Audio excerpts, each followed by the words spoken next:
皆さん、こんにちは。 여러분 안녕하세요. 緊急事態宣言が出てから1週間が経ちましたが、皆さんいかがお過ごしでしょうか。 긴급사태 선언이 발령되고 한 주가 지났는데요. 여러분 어떻게 지내고 계신가요? 皆さんの中には特に何か生活が大きく変わった人もいると思いますし、逆に学校がオンラインになって窮屈になった人もいると聞いています。 여러분 가운데는 특별히 어떤 생활이 바뀐 사람들도 있을 거고, 거꾸로 학교가 온라인이 되어서 생활이 갑갑해진 사람도 있다고 들었습니다. 大変な中にいると思いますが、共にこの時を乗り越えていきたいと思います。 어려운 가운데 있지만 함께 이때를 극복해 나갔으면 좋겠습니다. それでは賛美の後、神様の御言葉に聞いていきたいと思います。 예, 그러면 찬양을 드리고 함께 하나님 말씀을 듣겠습니다. まず一言お祈りします。 기도하겠습니다. 愛する神様、今日のこの礼拝のひとときを感謝します。 하나님, 사랑하는 하나님 아버지, 오늘 이 예배 시간을 감사드립니다. このコロナの大変な中にあって、私たちが今日もあなたの御言葉を聞けることを心から感謝します。 이러한 코로나의 어려운 상황 가운데서도 하나님의 말씀을 들을 수 있는 시간을 주셔서 감사드립니다. どうぞこの時間あなたが共にいてくださり、祝福されたひとときとなりますように導いてください。 부디 지금 이 시간 주님께서 함께하여 주시고 또 축복을 주시는 시간 되기를 기도드립니다. イエス様の名前でお祈りします。 예수님의 이름으로 기도드렸습니다. アメン。 아멘. それでは皆さんで賛美をしていきましょう。 네, 그럼 함께 찬양을 드립시다.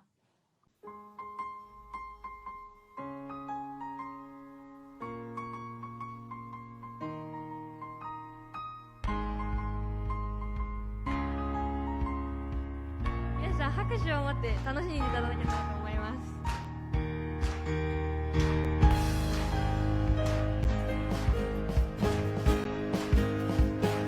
主は唯一の方、神の一人子イエス、地も打ち勝つ方。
束の地へ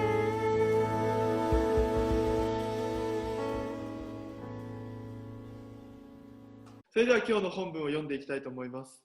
네, 그러면 오늘 본문을 읽도록 하겠습니다. 今日の本文はヤコブの手紙1章1節から4節 오늘 말씀은 야고보서 1장 1절에서 4절까지입니다. タイトルは信仰から来る勇気と忍耐です。 타이틀은 믿음에서 오는 용기와 인내입니다. 先週と同じように1節ずつ読んでいきたいと思います。 지난주처럼 한 절씩 읽어보도록 하겠습니다. ヤコブ1章1節神と主イエス・キリストのしもべヤコブが離散している12部族に挨拶を送ります。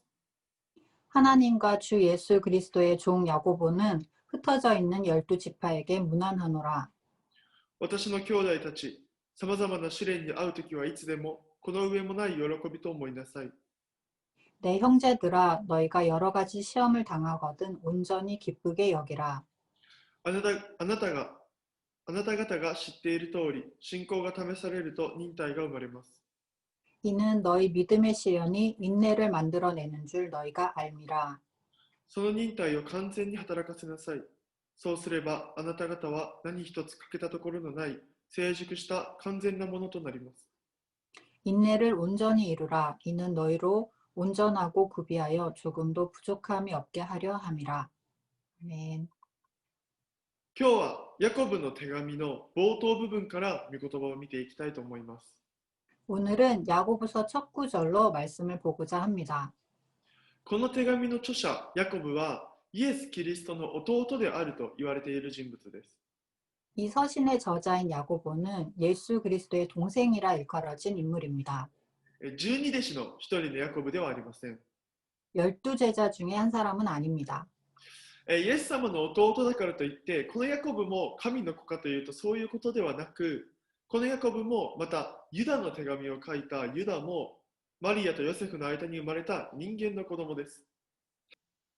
예수님의 동생이라고 해서 이 야고보도 하나님의 아들이라는 것이 아니라 이 야고보도 그리고 유다서를 쓴 유다도 마리아와 요셉 사이에서 태어난 인간의 아들입니다. 彼らはもともとはイエスが神の子であるということを信じなかったことがマタイ13章57節などを見ると分かります。 그들은 원래 예수님이 하나님의 아들이라는 것을 믿지 않았다는 것을 마태복음 13장 57절 등을 보면 알 수 있습니다.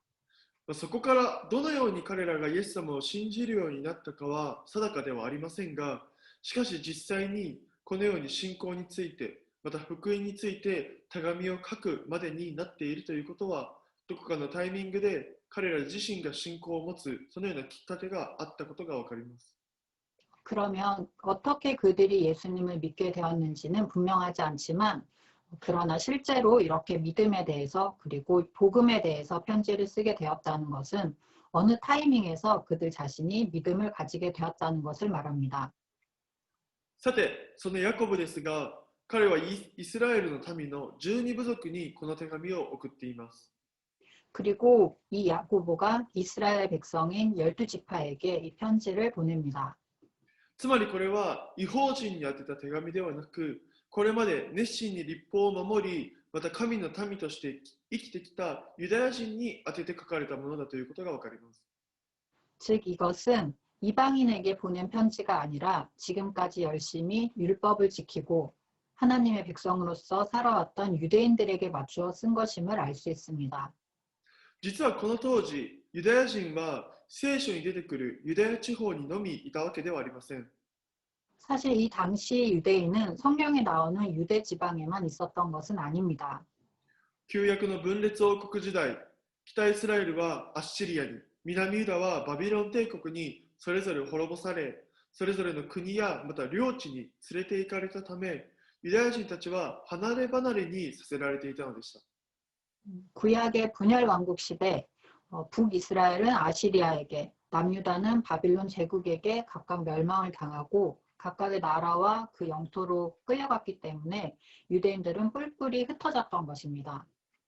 また新約の時代においても、使徒の働きを見れば、クリスチャンたちの大迫害があったことが書かれています。 그리고 신약 시대가 되어서도 사도행전을 보면 크리스천들의 대박해가 있었습니다. その大迫害をしていた中心人物の一人がパウロで、彼はこの迫害の中でイエス様に出会って、そして改心し、クリスチャンとして、また使徒として生きていくことになったんです。 그 중심 인물 중 한 사람이 바로 바울이고 그는 이 박해 가운데에서 예수님을 만나 회심을 하게 되는데요. 그렇게 되면서 예수님을 그리스도를 만나 크리스천의 삶을 살게 됩니다. またこの大迫害で多くのクリスチャンたちがこの迫害から逃げるために迫害のない地域に出ていったわけです。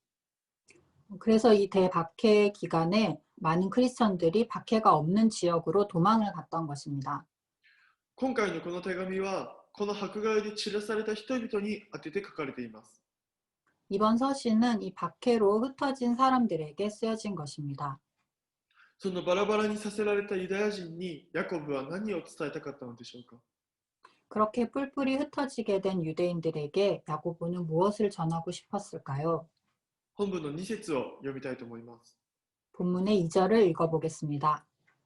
私の兄弟たち、さまざまな試練に遭うときはいつでもこの上もない喜びと思いなさい。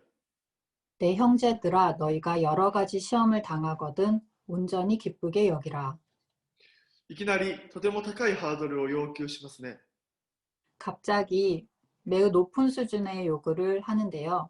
試練があったら喜びなさい。 시험을 당해도 기쁘게 여기라. これはなかなか難しいことですね。 이거는 좀처럼 어려운 일이지요. しかし実はパウロも同じようなことを言っています。 하지만 사실은 바울도 똑같은 말을 했습니다. ではなぜ試練があったら喜べるのでしょうか。 그렇다면 왜 시험을 당하는데 기뻐할 수 있을까요?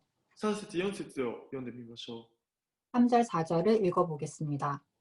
あなたが知っている通り、信仰が試されると忍耐が生まれます。 이는 너희 믿음의 시련이 인내를 만들어내는 줄 너희가 알미라. その忍耐を完全に働かせなさい。そうすればあなた方は何一つ欠けたところのない成熟した完全なものとなります。 인내를 온전히 이루라. 이는 너희로 온전하고 구비하여 조금도 부족함이 없게 하려 함이라. ここで言う試練とは信仰が試されることを言っていますが、 여기서 말하는 시험이라는 것은 믿음이 시련을 당하는 것을 말하고 있는데요. 皆さんはこれまで信仰が試されたという経験があるでしょうか。 여러분은 지금까지 믿음이 시련 당한 것 같은 일이 생긴 적 있나요? 今日の文休の時間にぜひ考えてみてほしいのですが、実は私にはありました。 오늘 분반 남은 시간에 꼭 한번 생각해 보면 좋겠는데요. 사실 저에게는 있었습니다.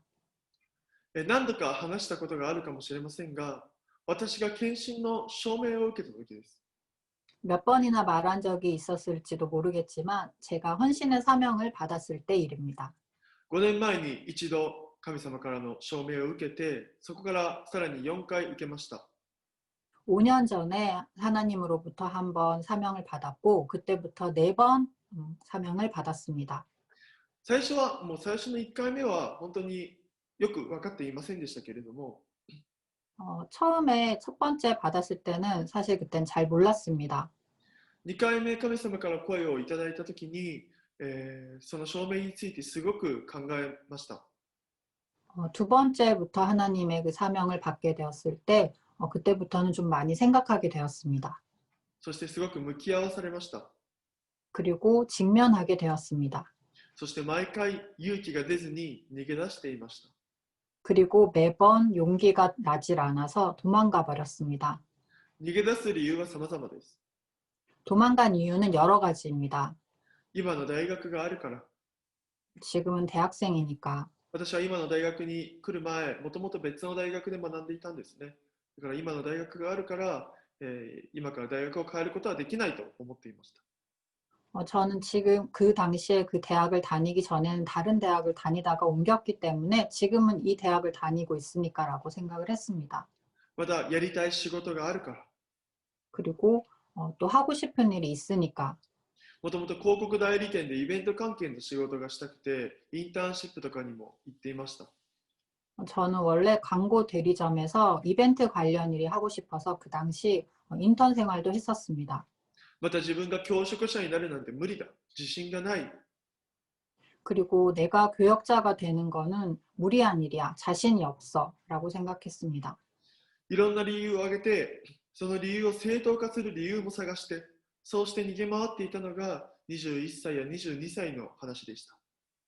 여러 가지 이유를 들어서 그리고 그 이유를 정당화하는 이유도 찾아서 계속 도망 다녔던 것이 21살, 22살 때였습니다. 皆さん、神様からチャレンジを受けたときに、 여러분, 하나님으로부터 도전을 받게 되었을 때 そこから逃げる理由を作るのはすごく簡単です。 그곳으로부터 도망갈 이유를 찾는 것은 굉장히 쉽습니다. 向き合わないように目を背けることはすごく簡単でした。 직면하지 않도록 눈을 돌려버리는 것은 굉장히 쉬운 일이었습니다. だから今日皆さんにチャレンジしたいことは、 그러니까 오늘 여러분들이 도전했으면 좋겠는 것은 その神様からの声に向き合ってほしいのです。 그 하나님의 말씀으로부터 직면하기를 바라는 것입니다. 神様がどのような計画を持って、どのような心でそのチャレンジを皆さんにしているのか。 하나님께서 어떤 마음으로 어떠한 계획으로 여러분들에게 그 도전을 하게 하시는지 私たちはその神様からの声に向き合ったときに初めてわかります。 제가 하나님의 그 말씀으로부터 바로 직면했을 때 알게 되었습니다. ぜひ逃げないでください。 반드시 도망치길 바랍니다. 信仰が試され、迷いの中で確かに忍耐が培われました。 믿음이 시련을 당하고 방황하던 중에 확실히 인내가 길러졌습니다. また信仰が強められました。 그리고 믿음도 강해졌습니다. クリスチャンは信仰が強められるとき、プラスで与えられるものがあります。 크리스천은 믿음이 강해질 때 플러스로 받는 것이 있습니다. それは勇気です。 그것은 용기입니다. 当時の私は新しいことにチャレンジする勇気がありませんでした。 당시 저는 새로운 것에 도전할 용기가 없었습니다. しかし神様が何度も何度も諦めずに声をかけ続けてくださり、その度に祈らせてくださったその時間、私は神様からの成長のチャンスをいただけたんです。 그러나 하나님께서 몇 번이나 단념하지 않고 말을 걸어주셔서 그때마다 기도하게 하신 그 시간에 저는 하나님으로부터 성장의 도전을 받았던 것입니다. そして今、まだまだではありますが、このように伝道師の働きをすることができています。 그리고 지금 아직 많이 부족하지만 이렇게 전도사의 사역을 할 수 있게 된 것입니다. 神様は成長させてくださる方です。 하나님은 성장시켜 주시는 분입니다. そしてそのために私たちが忍耐する以上に神様が忍耐し、待ち続けてくださり、取りなしてくださっているのです。 그리고 이를 위해서 우리들이 인내하는 것 이상으로 하나님께서 인내하시고 계속해서 기다려 주시며 중보해 주시는 것입니다. 4節に書いてある完全なものとは何でしょうか。 4절에 쓰여져 있는 온전한 자라는 것은 무엇일까요? それはキリストの姿です。 그것은 그리스도의 모습입니다. 私たちはクリスチャン、キリストに似たものと呼ばれていますが、残念ながら私たちの中には罪がこびりついています。 우리들은 크리스천, 그리스도를 닮은 자로 불려지고 있는데 유감스럽게도 우리들 가운데는 죄가 붙어 있습니다. そして時に神様を忘れてしまう姿が私たちです。 그리고 때로는 하나님을 잊어버리고 마는 모습이 바로 우리들입니다. しかしこのヤコブの手紙を見るときに、この忍耐を続けることで、私たちはキリストに少しずつ似ていくことができる、成果の過程を歩んでいくことができるのです。 그러나 이 야고보서를 볼 때 이 인내를 계속함으로써 우리들은 그리스도를 조금씩 닮아갈 수 있는 성화의 과정을 걸어갈 수 있게 되는 것입니다. 今このコロナ禍の中にあって、私たちは試練の中にいるかもしれません。 지금 현재 코로나 사태 가운데 우리들은 시험 중에 있을지도 모릅니다. 忍耐の中にいるかもしれません。 인내 가운데 있을지도 모릅니다. 信仰がある人、また教会が好きな人にとってはなおさらでしょう。 믿음이 있는 사람, 그리고 교회를 좋아하는 사람에게는 더욱 그렇겠지요. しかしヤコブは言います。 그러나 야고보는 말합니다. 試練を喜びなさい。 시험을 기쁘게 여기라. この試練を通して皆さんはさらにキリストに似たものとして変えられます。 이 시험을 통해 여러분들은 더욱 그리스도를 닮은 자로 반드시 바뀝니다. コロナがこの日本で流行り出してから約9ヶ月になります。 코로나가 일본에서 시작되고 약 9개월이 지났습니다. 長い戦いですけれども、今日の御言葉を信じて忍耐していきましょう。